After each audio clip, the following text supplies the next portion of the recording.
The Heritage Award was created by the Falmouth Historical Society in the year 2000 to commemorate the 100th anniversary of the incorporation of the Historical Society.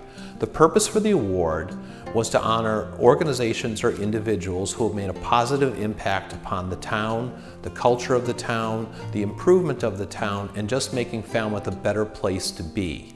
We're greatly honored to have 3 recipients who fit that definition to a T.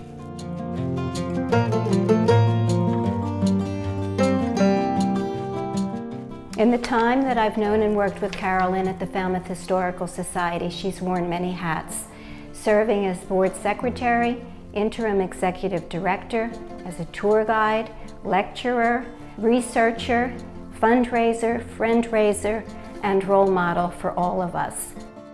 When I think of Carolyn Partan, I picture her dressed in colonial garb as she gets ready to welcome Falmouth's 3rd graders for their annual spring visit, a program she started back in 2002 and still runs today.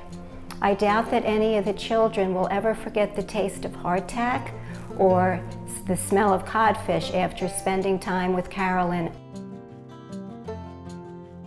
As co-chair for the restoration project of the Conan House, she made certain that the project would be completed, and she's been relentless in her determination to keep Falmouth history alive for all of us.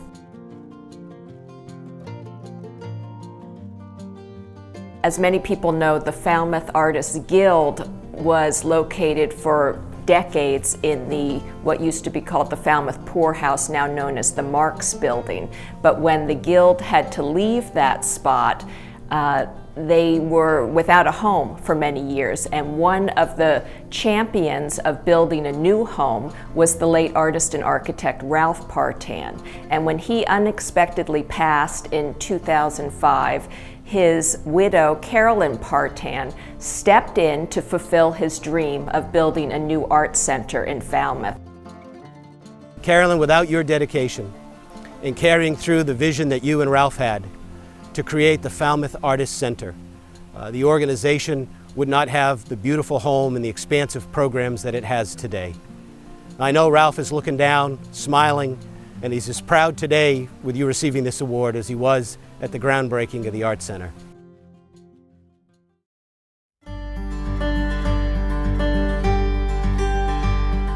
Most of you probably will not know what we're standing in front of here, but this is what we call a lift station. It's part of the Little Pond Sewer Service Area project that Virginia Valiella was instrumental in making happen.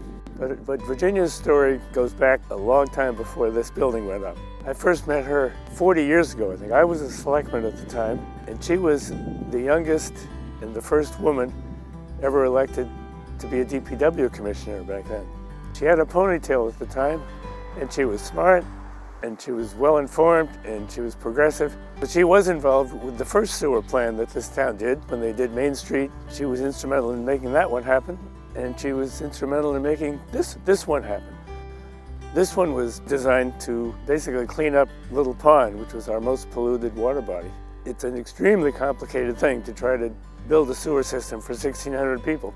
Virginia was brilliant at it. She gave it an incredible amount of time.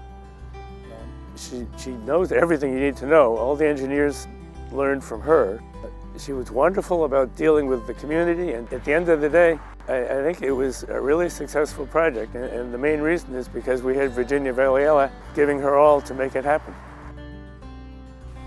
I can't count the number of times I've been down here walking along the Coonamessett River and come upon this fountain. And folks always ask me, well, what is this? And that begins a story that began back in the early 1990s with the pollution out at Joint Base Cape Cod. And as all of you know, Virginia Valiella was at the forefront of leading the charge for the Upper Cape towns to identify that pollution and to hold the military accountable for cleaning it up. Virginia's role on the Board of Selectmen, I was the reporter in the front row covering meetings for probably 10 years, watching her adeptness at bringing many complicated initiatives to fruition. She was the one on the board who knew all the intricacies of very complicated issues like our water supply, wastewater, recycling. We have to tip our hat to Virginia Valiela. The 300 Committee has really benefited from Virginia's experience in town government and in her long track record of working with environmental protection issues in Falmouth. A very successful track record of being able to work collaboratively and really find effective solutions to some of the challenges. She has done so much for this town. She has the respect of the community, no matter what topic. They know she's done her homework, and they always know that she would be acting in the best interest of the town of Falmouth. We don't have a mayor here, but if we had a mayor here, I'd vote for Virginia Valiela.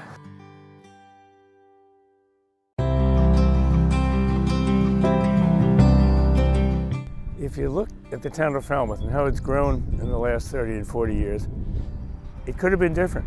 That happened largely because of Vicki Lowell. She was chairman of the planning board when the development was going crazy here. We had 300 houses a year going up in this town, and they put into place the kind of controls that saved us from turning into a place nobody would want to live.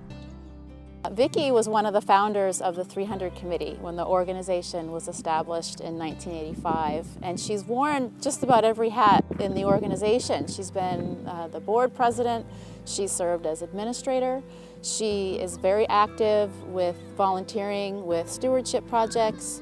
She really has the vision for land conservation and really engaging the community and connecting people with nature. I grew up on T-Ticket Park, as many of you know, and my family wanted to know, what do we do with this land at the end? My dad had an interest in seeing what could we do to preserve the land, and how would that work? And if it wasn't for Vicki Lowell as the first president and one of the founders of the 300 Committee, we may have not had an organization that would be able to protect that land in perpetuity. Every place you look around where good things have happened to this town, Vicki Lowell has been in the mix. One of the things related to both Vicki and Virginia's work is knowing that they weren't looking for instant gratification. They were working towards long-term success that was going to make a lasting difference. One of the tremendous lessons that they are sharing with us in Falmouth is that if we take the long view, if we have the persistence and the willingness to do the work, that we can achieve similar successes. So it is an honor to work with all three. I cannot think of more deserving people to be honored with this Heritage Award. Young girls in Falmouth have these strong female leaders to look up to. When I learned the people being honored tonight, I thought, well, now we have Falmouth's Mount Rushmore. So to our 3 stars, thank you, and may you be an inspiration for generations to come.